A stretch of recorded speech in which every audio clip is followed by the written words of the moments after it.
Assalamualaikum warahmatullahi wabarakatuh. Selamat sore teman-teman semuanya. Apa kabar Anda di hari ini? Saya harapkan kalian masih dalam keadaan sehat walafiat dan selalu dalam lindungan Allah Subhanahu wa taala. Amin ya Allah ya rabbal alamin. Baik, di video kali ini saya akan membahas tentang tindak lanjut keputusan Mahkamah Agung, di mana Mahkamah Agung itu meminta kepada Presiden, Wakil Presiden, Ketua DPR, Kementerian Informasi dan Komunikasi untuk segera menindaklanjuti tentang peraturan pinjaman online. Dan di sini yang akan saya bacakan adalah Menkominfo Budi Aris Setiadi bakal menindaklanjuti gugatan kasasi dari 19 warga yang dikabulkan oleh Mahkamah Agung terkait pinjaman online. Jadi beberapa waktu yang lalu 19 orang warga mengajukan gugatan terkait pinjaman online dan Mahkamah Agung mengabulkan kasasi 19 orang tersebut. Dan kali ini Menteri Menkominfo Budi Aris Setiadi bakal menindaklanjuti gugatan kasasi dari 19 warga yang dikabulkan oleh Mahkamah Agung tersebut. Oke, buat teman-teman semuanya silakan bisa disimak video sampai selesai. Siapa tahu ini akan bermanfaat buat teman-teman semuanya yang saat ini mungkin sedang mempunyai utang di pinjaman online, sedang kepanikan, sedang panik ketika mulai ditagih oleh DC pinjaman online. Dan kalian boleh simak video sampai selesai. Siapa tahu info ini akan bermanfaat buat teman-teman semuanya yang saat ini masih dalam situasi mempunyai utang di pinjaman online, sedang kepanikan dan diteror oleh DC pinjaman online. Jakarta, Menteri Komunikasi dan Informatika atau Menkominfo Budi Aris Setiadi bakal menindaklanjuti gugatan kasasi dari 19 warga yang dikabulkan oleh Mahkamah Agung terkait pinjaman online. Dia menyampaikan pihaknya bakal membuat peraturan baru tentang pinjaman online yang diharapkan bakal lebih berpihak kepada masyarakat. Kita akan perbaiki karena definisi tentang pinjaman online harus diperbaiki supaya jangan rakyat jadi korban. Kemajuan digital ini tidak boleh menjadikan rakyat korban. Nah, betul sekali ini. Lalu selanjutnya,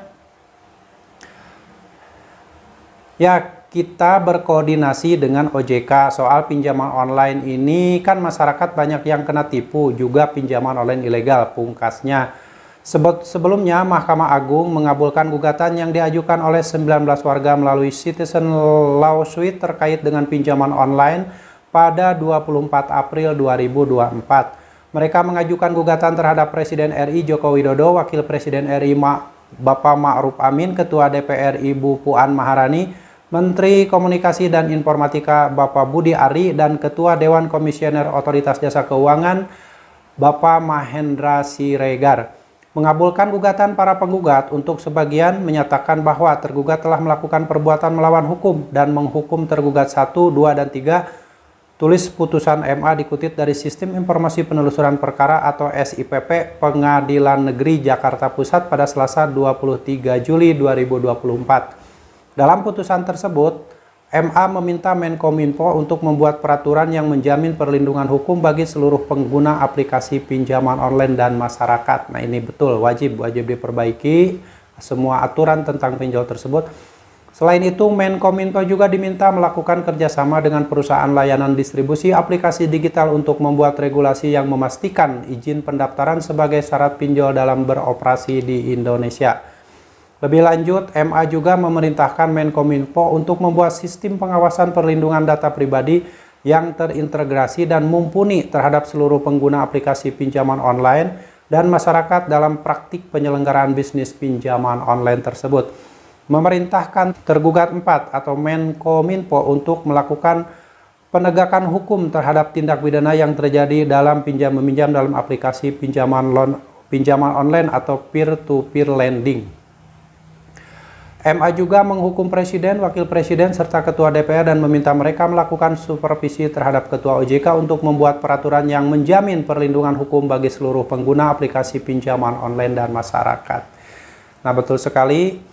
Jadi apapun nanti keputusan dari hasil keputusan Mahkamah Agung ini yang mengabulkan kasasi 19 orang yang menggugat Bapak Presiden, Bapak Ketua OJK, Bapak Menteri Kominfo, dan juga Ketua DPR, apakah nanti peraturan yang akan dirumuskan atau diberlakukan nantinya untuk pinjaman online seperti apa? Nah, sebagai masyarakat yang saat ini mungkin ada yang sudah menggunakan pinjaman online, ada juga yang belum pernah menggunakan pinjaman online.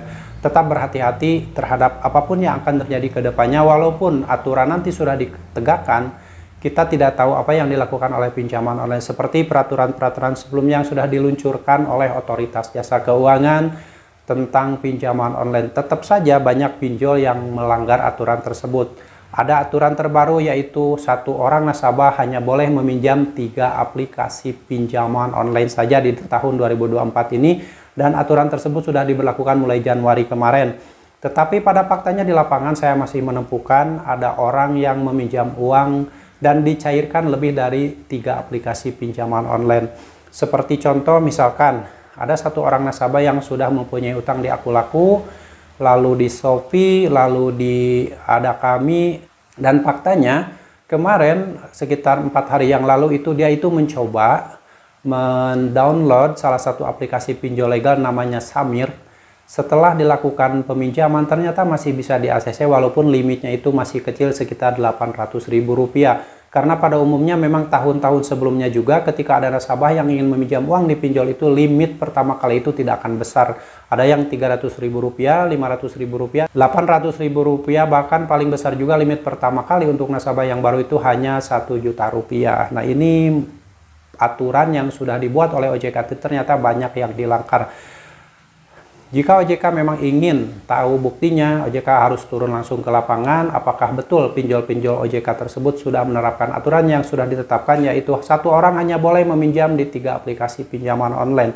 Padahal pada faktanya sudah beberapa orang dan mencoba meminjam uang di pinjol tersebut, ternyata walaupun sudah punya utang di 3 aplikasi pinjol, tetap saja pinjaman online yang keempat masih dicairkan. Itulah pelanggaran yang dilakukan oleh pinjaman online. Dan terkait aturan yang nanti akan dirumuskan dan akan diberlakukan oleh Menkominfo, Bapak Presiden, Ketua DPR, Ketua OJK terkait pinjaman online, apakah regulasinya nanti seperti apa, kita sebagai masyarakat tetap berhati-hati saja terhadap bahaya pinjaman online. Walaupun regulasi dan aturan-aturan yang ditetapkan nanti sudah benar, tetapi faktanya apakah nanti akan ditaati oleh pinjaman online tersebut kita tidak pernah tahu.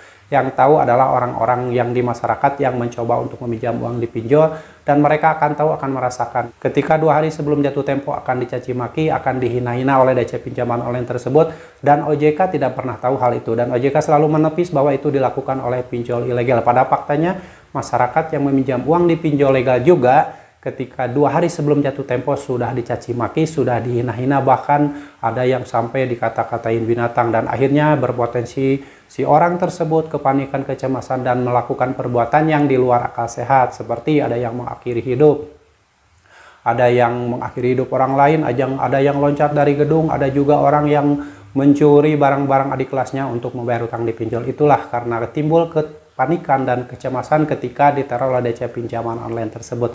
Jadi buat teman-teman sekali lagi tetap berhati-hati dan waspada terhadap jebakan dan jeratan pinjaman online. Semoga sharing ini bermanfaat, dan buat teman-teman yang saat ini sedang mengalami kesulitan apapun, baik kesulitan ekonomi, kesulitan berniaga, kesulitan mencari nafkah, dan kesulitan-kesulitan dunia yang lainnya, saya doakan semoga Allah segera memberikan solusi pada Anda, semoga Allah segera memberikan jalan keluar atas segala permasalahan Anda tersebut. Dan yang pasti kalian harus tetap semangat perjuangkan masa depan kalian, perjuangkan masa depan keluarga kalian, dan jangan pernah lagi memperjuangkan masa depan pinjaman online.